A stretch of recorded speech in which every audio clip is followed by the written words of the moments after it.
आपण जेव्हा पण मेंढी पालन करतो त्यावेळेला म्हणजे जातीवंत मेंढ्या, आता मेंढ्यांची जी जात आहे प्रत्येक मेंढी जातीवंतच असते. तसं काही नाही की कुठली जातीवंत नसते, तर प्रत्येक मेंढी ही जातीवंतच असते. पण कसं आहे ना, जेव्हा ह्या कल्पात असतात, जसं मेंढी पालन मेंढपाल जसे करतात त्यावेळेला ती पूर्ण असा कलप असतो आणि त्या कल्पात एकच मेंढा नसतो. तर एखादा माडग्याल असतो, माडग्याल क्रॉस असतो आणि काही एक आणि म्हणजे असे वेगवेगळे असतात. त्याने काय होतं, ते 3-4 मेल असतात. त्या 3-4 मेल मधल्याने एखाद्या मेंढीला कुठल्या क्रॉस केला, कमी पर्सेंटवाला पण असतात ना मेल, तसेच ते कुठल्या मेंढीला कुणी क्रॉस केला हे सांगता येत नाही. आणि त्या मेंढीपासून पुढे जी होणारी जनरेशन आहे ती कुठली होईल, कशी होईल, कुठल्या मेंढ्याची होईल हे पण सांगता येत नाही. त्यामुळे कसं आहे की आपण जेव्हा मेंढी पालन सुरुवातीला करतो त्यावेळेला आता बघा पहिली ब्रीड विचारली जाते कुठली ब्रीड आहे. त्यावेळेला कसं होतंय की आपण जे म्हणजे जे शेडमध्ये सांभाळतात, मेंढी पालन करतात त्यावेळेला एक जात ठेवतात. आता जसं आमची नारी सुवर्ण आहे, कोणाकडे माडग्याल असते, कोणाकडे अनेक वेगवेगळे असतात. तशी जी जेव्हा एखादा समोरचा व्यक्ती येतो विकत घ्यायसाठी त्यावेळेला तो विचारतो की कुठली ब्रीड आहे, तर आपल्याला सांगता येते आणि आपण ती कन्फर्म ब्रीड सांगू शकतो की ही ब्रीड ही आहे. जशी नारी सुवर्ण आहे, माडग्याल आहे, असे वेगवेगळे आपण ब्रीड कन्फर्म सांगू शकतो. तर समोरच्या व्यक्तीला पण ते पटतं की आपण सांगू शकतो ह्या ह्या मेलने ह्याला क्रॉस केलेली आहे असंही सांगू शकतो.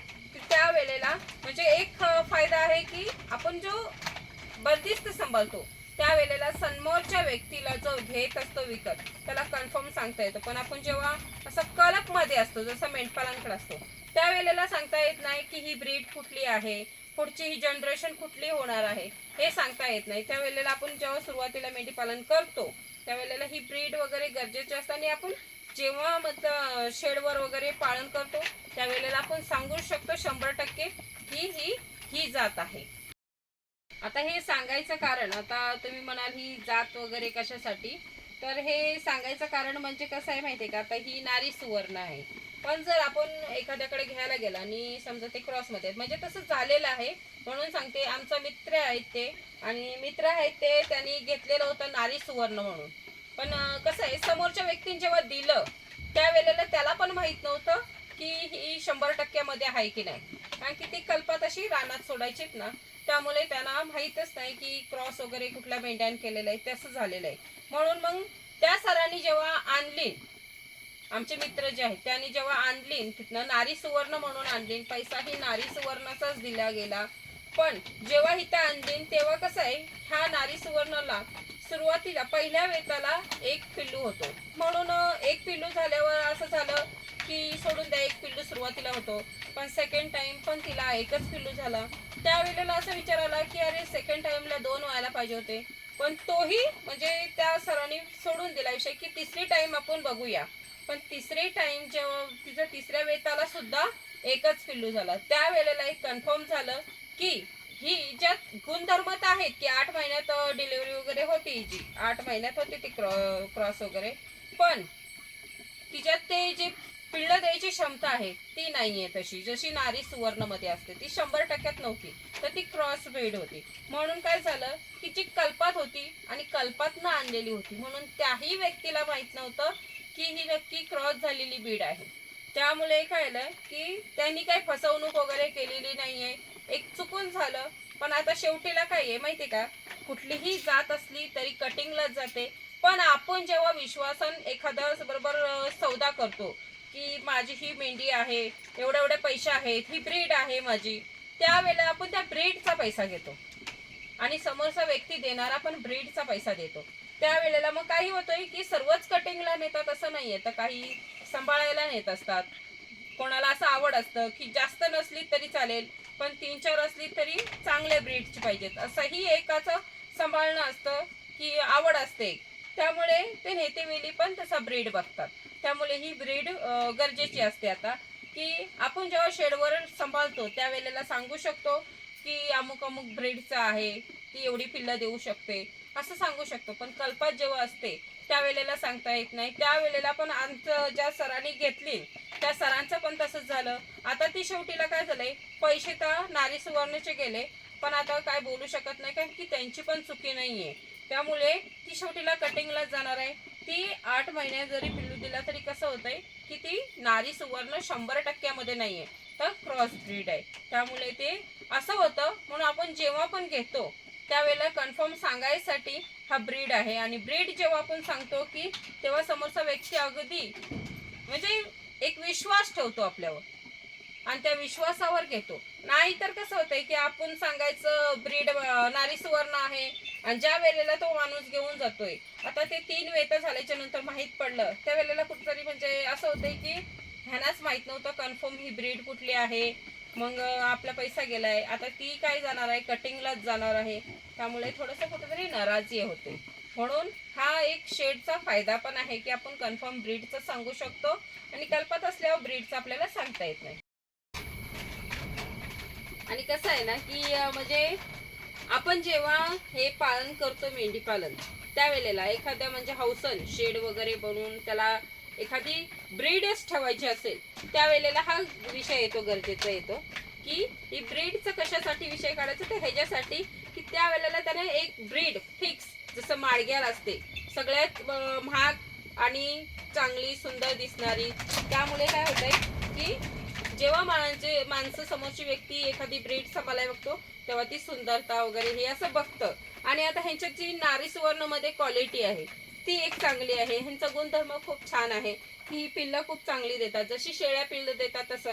मग त्यामुळे ही एक ब्रीड चांगली येते.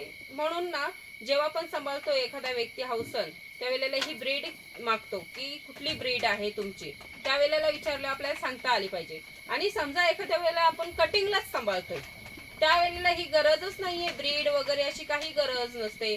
कारण की आपण त्याला गवतावर फक्त कटिंगलाच आपण सांभाळतोय. त्यावेळेला ब्रीड असू दे, कुठलीही ब्रीड सांभाळली तरी चालते किंवा क्रॉसिंग असू दे, क्रॉस केलेली असू दे, क्रॉस केलेली कुठलीही असली, कुठल्याही जातीची असली तरी चालते. कारण की ती शेवटीला कटिंगला जाणार आहे. त्यामुळे त्याच्यावर काही खर्च नसतो, खुराक नसतो, काही नसतं. म्हणून ती जेव्हा सांभाळतात त्यावेळेला कशीही सांभाळली तरी चालते, कुठलीही जातीची. कारण की ती काय करतात की आपल्याला कटिंगचा पैसा आला पाहिजे असा विचार करून ती सांभाळत असतात. पण आपण जेव्हा एखादी ब्रीड सांभाळतो त्यावेळेला त्या ब्रीडचा पैसा येईल अशा विचारानं सांभाळतो. म्हणून जी कटिंगला सांभाळतात त्यांचा विषय येत नाही. पण आपण जेव्हा पालन असं ब्रीड एखादी तयार करायला बघतो, ब्रीड आपण सांभाळतोय आणि ब्रीडचंच आपल्याला पुढं जनरेशन वगैरे यांची पाहिजे, त्यावेळेला ही ब्रीडची गरज पडते. त्यावेळेला एखादा माणूस ब्रीडच विचारतो की कुठल्या ब्रीडचा आहे. म्हणून आपल्याला ही अशा जातीवंत किंवा त्या दुसऱ्या साध्या आहेत त्या कटिंगसाठी वापरल्या जातात. मग ती लोक ज्यांना कटिंगला द्यायचं आहे ती तसल्या पालन करतात. आणि कसं आहे ना की मेंढ्यांचं, प्रत्येक मेंढ्यांचं वेगवेगळं वैशिष्ट्य आहे. आता ह्यांचं वेगळं वैशिष्ट्य आहे. तसंच आहे की जी राजस्थानमध्ये आविशान आहे तिचं वेगळं वैशिष्ट्य आहे. तसंच कर्नाटकमध्ये पण आहे जी फायटर आहे ती फक्त फाईटसाठीच तिचं तसं म्हणजे तिला सर्व ट्रीट केलं जातं. त्यामुळे प्रत्येक मेंढीचं वैशिष्ट्य वेगळं आहे.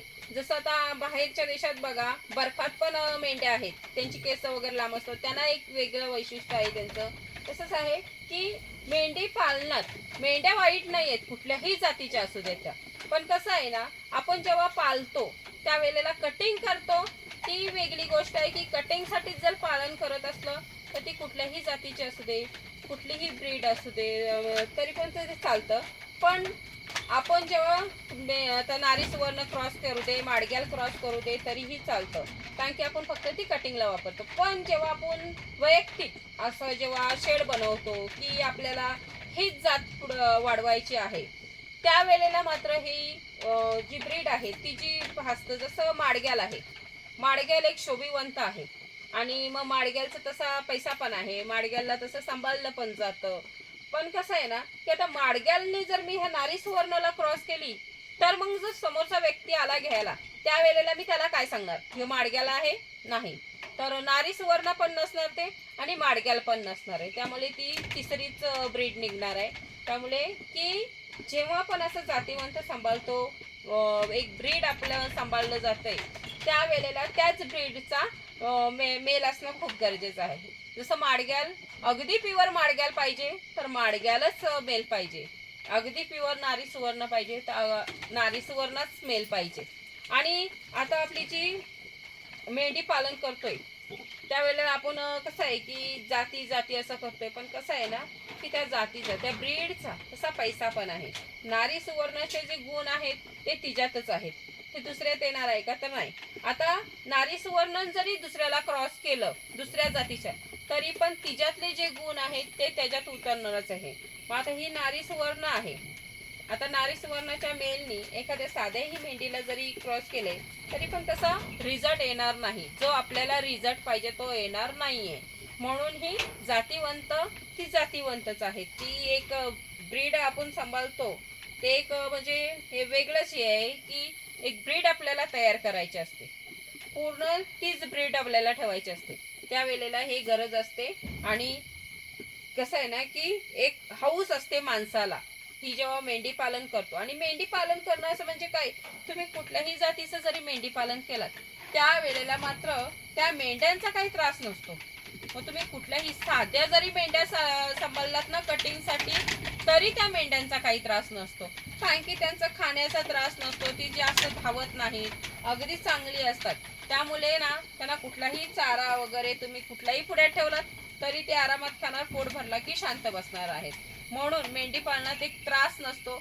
फक्त एवढंच आहे की आपण वेगवेगळे ब्रीड असतात, प्रत्येक मेंढीत वेगवेगळे गुणधर्म असतात, ते माणसांना गरजेचं असतात. कारण की एखाद्या माणसाला हौस असते मला हीच ब्रीड तयार करायची आहे, ह्याच ब्रीडचं मला वाढवायचं आहे मेंढ्या वगैरे, त्यावेळेला ही ब्रीडची गरज पडते.